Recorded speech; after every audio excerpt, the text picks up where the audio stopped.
Nós sabemos que nós fomos derrotados quando o desânimo toma conta de nós. E é exatamente isso que está acontecendo nesse momento, não somente com a campanha de Bolsonaro, mas dentro do próprio governo Bolsonaro. Principalmente depois da divulgação dos resultados da FSB e do IPEC de ontem, mostrando tendência de alta de Lula. Os ministros de Bolsonaro foram arrebatados com um enorme desânimo e já começaram a fazer sinais a Lula temendo o seu futuro político.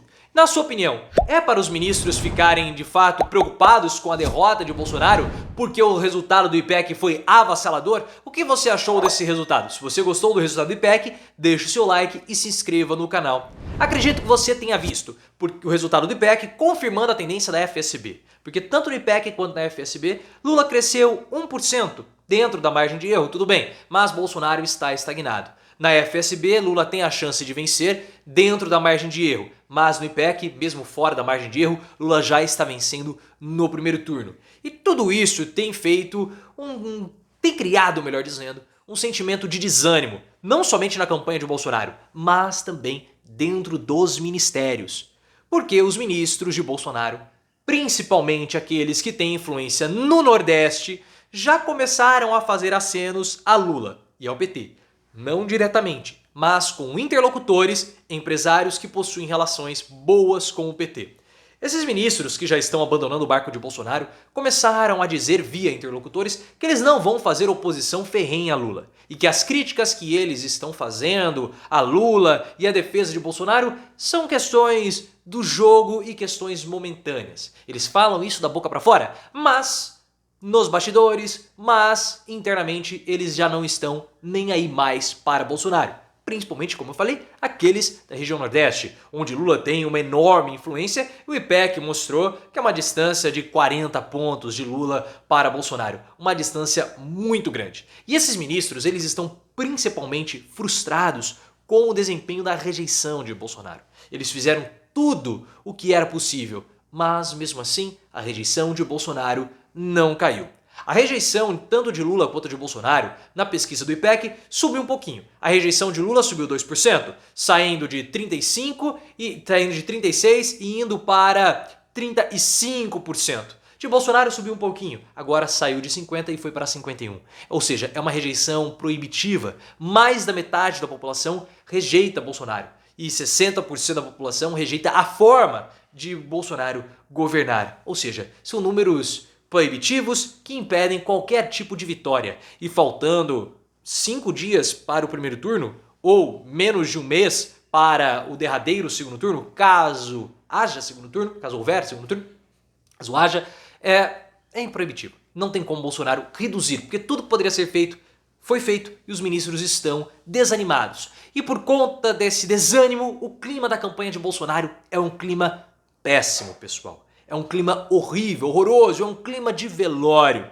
E por quê? Porque internamente há muitas discussões. Vocês sabem que desde o início da campanha sempre nós tivemos dois núcleos dentro da campanha de Bolsonaro. Nós temos no caso, porque a campanha não acabou, o núcleo político composto pelo PP, pelo PL e pelo Flávio Bolsonaro e o grupo ideológico, radical, composto pelo Carlos Bolsonaro.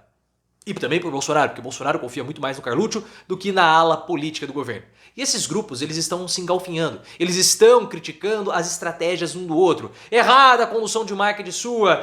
Suas postagens fizeram Bolsonaro ficar radical. E há o clima de desânimo total. Eles, não vou dizer que eles já jogaram a toalha, eles não desistiram ainda, mas há mais um voluntarismo por parte dos integrantes da campanha do Bolsonaro do que convicção na vitória. Isso segundo informações do jornalista Lauro Jardim do jornal O Globo. Toda aquela papagaiada toda que Bolsonaro iria empatar com Lula, em maio acabou, em junho acabou, e em agosto, julho acabou, e em agosto acabou, agora em setembro acabou.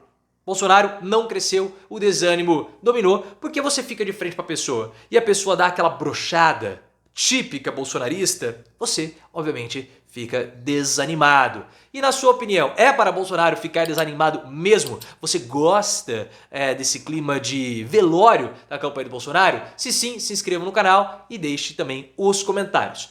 Faltando pouco tempo, e como nós estamos falando, o clima da campanha do Bolsonaro está péssimo ainda por cima por conta da falta de dinheiro que assola a campanha do Bolsonaro. Vocês sabem disso, o dinheiro acabou e a campanha faliu. Link aqui no card para você ter todos os detalhes. A única coisa que sobra para Bolsonaro nesses últimos dias é atacar o salto alto da campanha de Lula. Porque de fato, várias fontes do jornalismo tradicional estão apontando que há um clima de já ganhou dentro da campanha do Lula. A vitória, ela é uma certeza. Você resta saber se vai ser no primeiro ou no segundo turno. E não só a campanha do Lula sente isso, a campanha do Bolsonaro também sente que a derrota é inevitável, o mercado sente que a vitória de Lula é inevitável, o mundo todo sente que a derrota do Bolsonaro e a vitória de Lula são inevitáveis. Mas para tentar dar uma sacudida final e evitar a vitória de Lula no primeiro turno, a campanha de Bolsonaro vai apostar nesses ataques, nessa arrogância da campanha de Lula que acha que já venceu.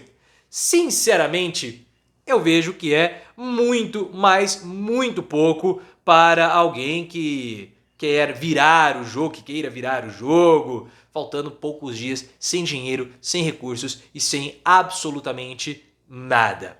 E aí também nós começamos a ver outros tipos de afastamentos, como o afastamento por parte do Centrão, pessoal. Porque os três principais caciques do Centrão, do Republicanos, do PP e do próprio PL, já começaram a pular fora desse barco de Bolsonaro.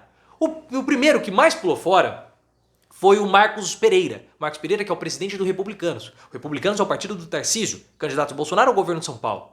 Mas se você for ver, não sei se você acompanhou muito as notícias a respeito do pleito, o Republicanos nunca apareceu muito. Sempre apareceu o PL e o PP.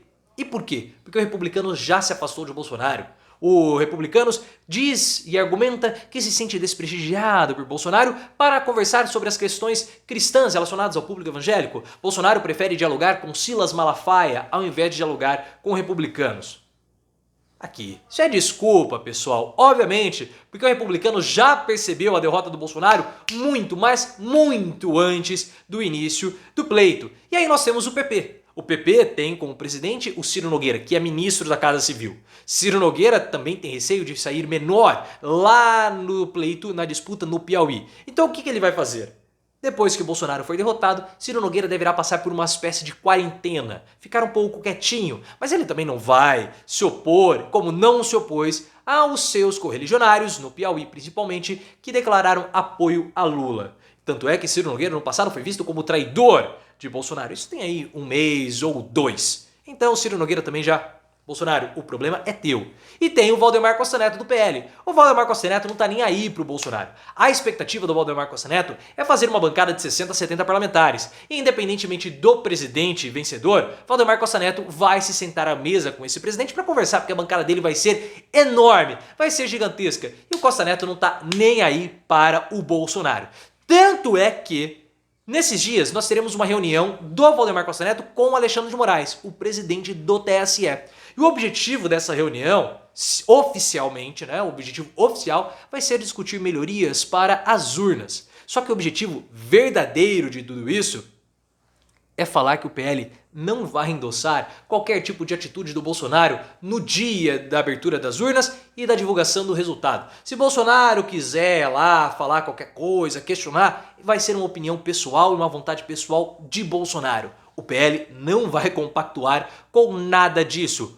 Óbvio, né, pessoal? Porque o Bolsonaro vai questionar os resultados por conta de um interesse pessoal de fugir da prisão. O PL não tá nem aí pro Bolsonaro. O PL não quer provocar tumultos. O PL quer se distanciar o máximo possível de Bolsonaro, porque o Bolsonaro está sendo usado pelo PL. O PL pegou o Bolsonaro para formar uma bancada grande de parlamentares. E somente isso. Quando o pleito acabar, Valdemar Costa Neto vai poder se livrar de Bolsonaro e vai tomar aí uns 3 a 4 banhos diários para se livrar da catinga de Bolsonaro, que vai impregnar no corpo dele como se fosse cebola saindo, cheiro de cebola saindo pelos poros, porque ficou muito tempo perto de Bolsonaro, esse ser radioativo e muito tóxico.